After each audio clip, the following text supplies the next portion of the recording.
commission Gala maintenant en attendant le témoignage de Carl Malenfant, l'architecte de SACLIC. On en a su un peu plus sur son embauche à la Société d'assurance automobile.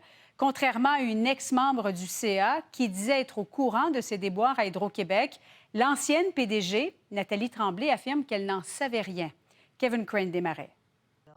Dans ses propres mots, Nathalie Tremblay se compare à Obélix. J'étais un petit peu comme Obélix, moi, monsieur le commissaire. Je suis tombé dans la potion magique de la gestion des risques. L'ancienne PDG de la SAC affirme ne pas avoir su en 2013 que Carl Malenfant n'avait pas mis à terme un projet informatique à Hydro-Québec et qu'il avait été congédié. Au moment de l'embauche de M. Malenfant, il n'y a aucun de ces des allégations ou des prétentions qui ont sorti. La SAC confie à Carl Malenfant la refonte de ses systèmes informatiques. Sous les conseils de Malenfant, les règles de gouvernance sont allégées. Les dépassements de coûts lui sont directement signalés sans passer par le dirigeant principal de l'information. Je vous trouve très tolérante au risque, là, si c'est le cas. Pourquoi vous départir de cette obligation légale-là et de la donner à votre vice-présidente?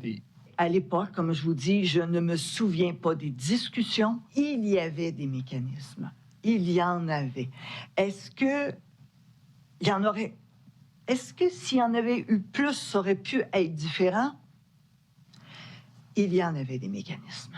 En 2015, l'ancienne PDG de la SAC a convaincu le Conseil des ministres de donner le feu vert au projet SACLIC, évoquant un contrat de 200 millions de dollars sur 10 ans.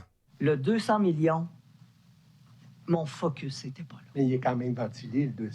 Il est ventilé. Vous mettez les coûts internes de la SAC, vous mettez la valeur du contrat.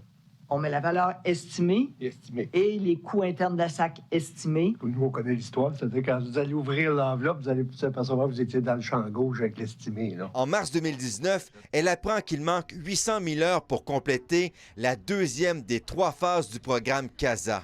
Je ne comprends pas les réponses. Et d'où le mandat à Yves par la suite, de dire j'ai besoin de comprendre, il faut que ce soit clair, c'est pas clair pour moi. Je vais appeler ça des fois, c'est de la soupe aux chiffres. Il y a beaucoup de chiffres, il y a beaucoup de détails, c'est granulaire. Elle affirme avoir eu un bris de confiance avec Alliance en 2020. Ils sont venus jouer sur ma confiance, en ne m'appelant pas, en ne me donnant pas de signaux. À chaque fois que je les voyais aux 6 semaines et que je leur posais la même question à la fin du suivi de projet. Est-ce qu'il y a des éléments de risque? Y a-t-il des éléments que je ne vois pas dans le radar, que je devrais voir, que je devrais ajouter et qui me répondaient tout le temps? Non, Nathalie, tout est là. Nathalie Tremblay a quitté le navire 1 an avant le déploiement raté de SACLIC en 2023. Demain, elle sera de retour devant la commission et on devrait en savoir davantage sur son départ. Kevin Crane Desmarais, TVA Nouvelles, Montréal.